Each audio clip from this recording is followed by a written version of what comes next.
and welcome to Tatvamasi. We believe in creating 1 million conscious people on this planet, in fact, more, who can impact the earth positively.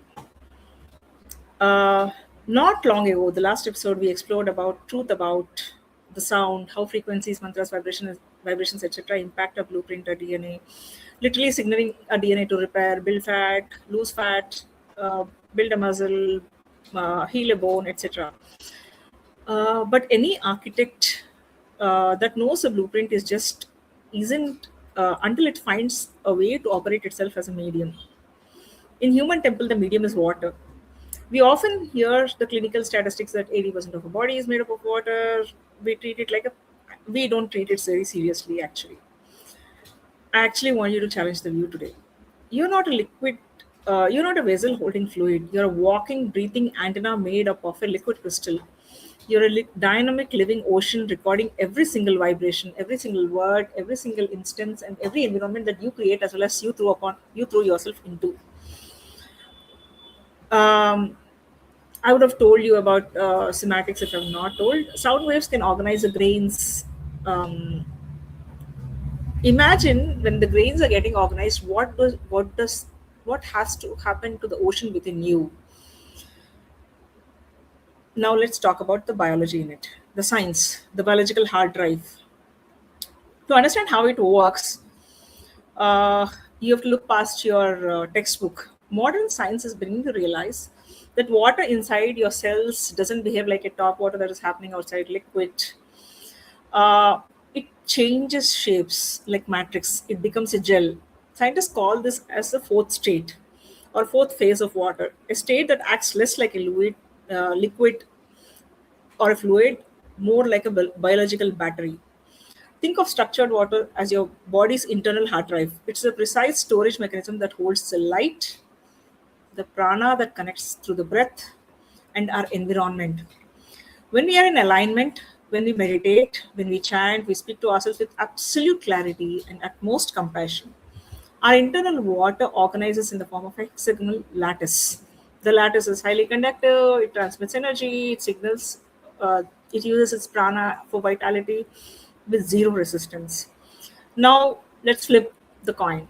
If you're stressed, toxic, of course, it's fractured. The lattice breaks down. The water becomes disorganized, chaotic.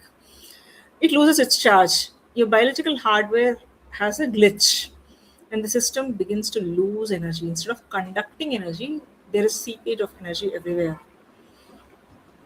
Now, what is it for us? The reflection, the ripple effect. It doesn't stop in your skin because water is an absolute conductor. Your internal state is inevitably sending a ripple outside. Every single day, you're running your internal dialogue. The dialogue isn't silent, it is a localized sound frequency. If you're constantly telling yourself, you're exhausted, you're broken, you're not good looking, this happens to me always, a victim mindset. You're physically structuring your water to exact vibration and you're coding your own hard drive into what we call malware. And here's something that I want all of you to reflect on yourself. A biological water doesn't live in vacuum, it is not separate.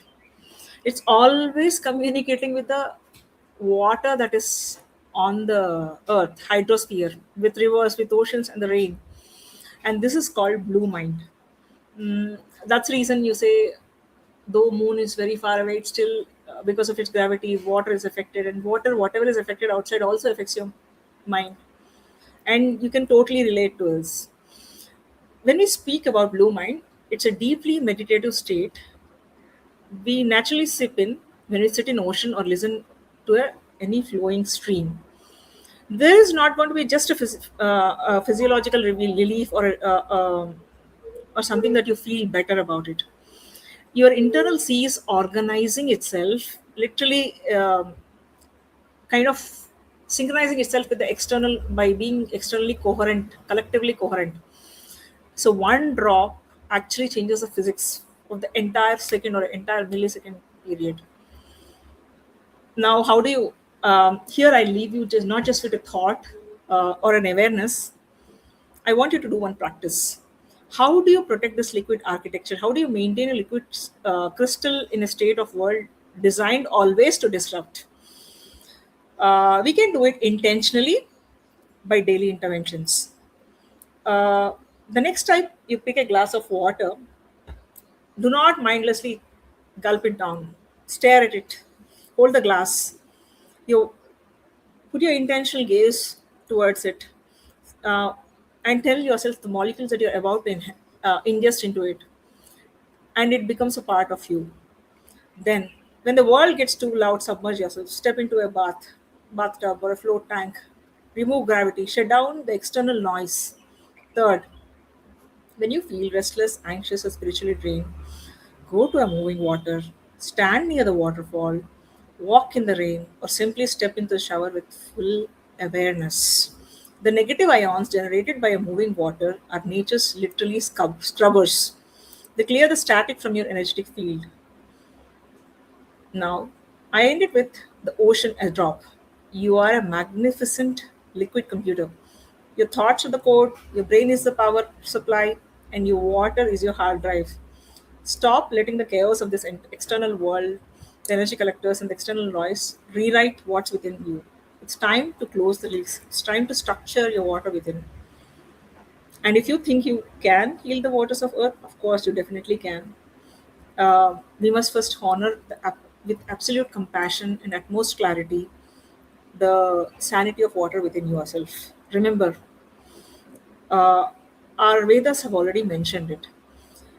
You are not a drop of ocean. You are the entire ocean, as Paramahamsa Yogananda says, contained with just within a single beautiful drop. When you know this, you build the planet for the next generation. And thank you for listening.